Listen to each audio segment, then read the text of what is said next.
Well, the worst kept secret in NASCAR is now official. Kyle Larson is signed with Hendrick Motorsports to return to NASCAR in the number 5 Chevrolet in 2021. Since April, a lot of controversy has surrounded Larson as he was dropped by his sponsors, fired by his team Chip Ganassi Racing, and suspended by NASCAR after saying the N-word in an eNASCAR iRacing livestream. Since being suspended, Larson has done a lot to try and learn from his mistakes and make himself a better person by working with the Santa Foundation, which is a Minneapolis-based program designed to advance diversity, equality, and community well-being.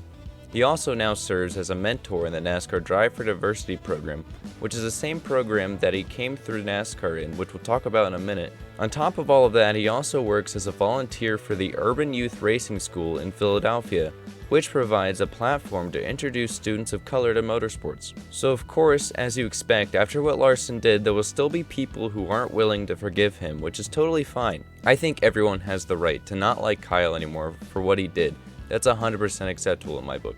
But one thing that I have constantly noticed that frustrates me on Twitter is people saying Kyle Larson is mediocre at best and isn't deserving of an opportunity at Hendrick because he isn't talented.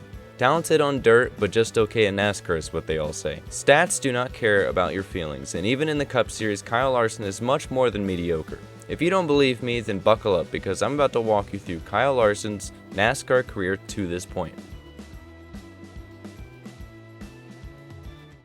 In 2012, after showcasing his immense talent in dirt racing, while having some interest in going IndyCar racing, just like Jeff Gordon, Larson was signed to Earnhardt Ganassi Racing's development program.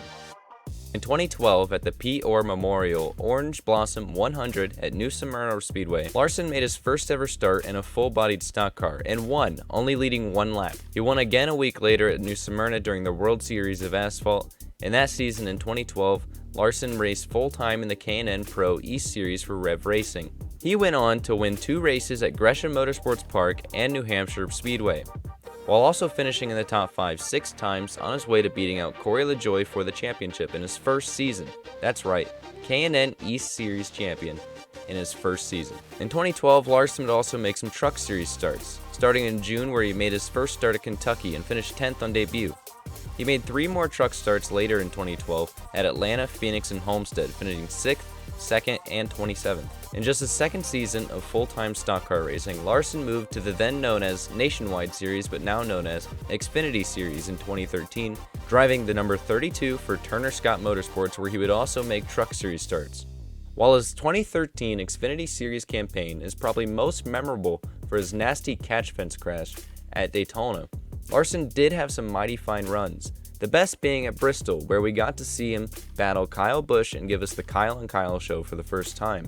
Larson may not have captured an Xfinity win that season, but would go on to 9 top 5s, 17 top 10s, and would lead 102 laps, finishing 8th in the standings. In Larson's 2 Truck Series starts that season at Rockingham and Eldora, he would finish both 1st and 2nd in both starts. So later in 2013, after only completing 1 full season in K&N and 1 full season of Xfinity, Kyle Larson would make his NASCAR Cup Series debut with Phoenix Racing in the 51. His first start would be at Charlotte, where he finished 37th, and he would make 3 more starts at the end of 2013 at Martinsville, Texas, and Homestead, with a best finish of 15th at Homestead. As a fan when this happened, I didn't think much of his starts later in 2013, which is why it was a shock to me when it was announced that Kyle Larson would be driving the number 42 Target Chevrolet in 2014, after Juan Pablo Montoya left to go back to IndyCar racing for Team Penske. So what's crazy is just after 2 full-time seasons, someone at Chip Ganassi Racing thought that Kyle Larson was ready for the Cup Series. Surely a career path being rushed up the ladder like this would lead to failure, right? Well, it would only take 4 races for Larson to get his first top 10 at Bristol, and the next week at Fontana, the day after he won his first Xfinity Series race, Larson finished 2nd in the Cup Series race. The first of 3 second-place finishes that season, an impressive stat given that there was almost zero expectation this would be a good rookie season. In 2014, his stats were 8 top 5s, 17 top 10s, and 53 laps led, finishing 17th in the standings, which is the best spot you could finish outside of the playoffs. 2015 would be just a typical sophomore slump for Larson, as he really didn't do that much. But 2016 would be a much better season that started with 7th at the Daytona 500 in February. He He would continue to knock on the door of winning races, finishing 3rd at Martinsville, 2nd at Dover, and a close 3rd at Michigan, which was the writing on the walls for what was to come at the 2nd Michigan race, where Kyle Larson would score his first Cup Series race. So to recap, in only 5 full-time seasons to this point in stock cars, Kyle Larson won at the top level of stock car racing. This would also punch his ticket into the playoffs and propel him to a 9th place points finish right outside the round of 8. Going into his 4th season in 2017, things still looked promising as he was leading coming to the white flag of the Daytona 500, but ran out of fuel in turns 1 and 2. He would follow this finish up with three second place finishes in a row and win at Fontana the next race. Throughout 2017, Larson would appear to be a real championship competitor, winning 3 more races after Fontana at both Michigan races and Richmond.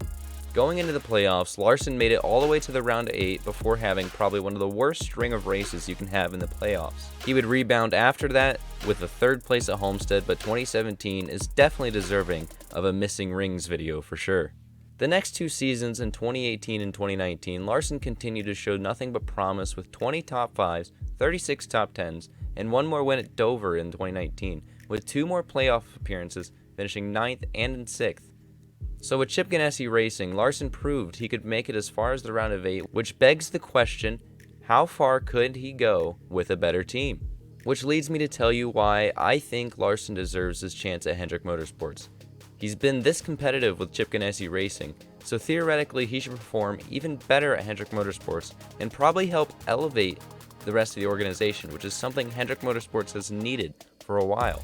There certainly was a lot of talent in free agency this year, which confuses a lot of people to why Larson was chosen. Well, I often think of a scene from the movie Rush, which is based off the 1976 Formula 1 season, and there's a scene in the movie where James Hunt is out of a ride and a spot at McLaren has just opened up. McLaren suggests that Jackie Ickx could win some races, and more importantly, the sponsors love him, while James Hunt is a bit of a toss-up and could be too controversial for the sponsors. Eventually, they end up taking the gamble on Hunt because ultimately, while Jackie Ickx is quick, could win some races, and is good for sponsors, James has that little extra something special that might just be enough to win a championship. I see a lot of parallels here. Like for example, I thought Eric Jones could be a good slot in the Hendrick seat, but when I think about it, Eric Jones could win some races, he'd be a better look for sponsors, but Kyle Larson has that little extra something special other drivers just don't possess. If you don't believe me, tell me another modern day driver with the same career path as Larson that has actually achieved as much as he has. Thank you guys once again for watching, and let me know down in the comments if you think Kyle Larson deserves this seat. I'm always open to criticism and discussion, so let me know if you think that I'm totally wrong. If you enjoyed this video, don't forget to like, subscribe to my channel for more motorsports content, and I will see you next time.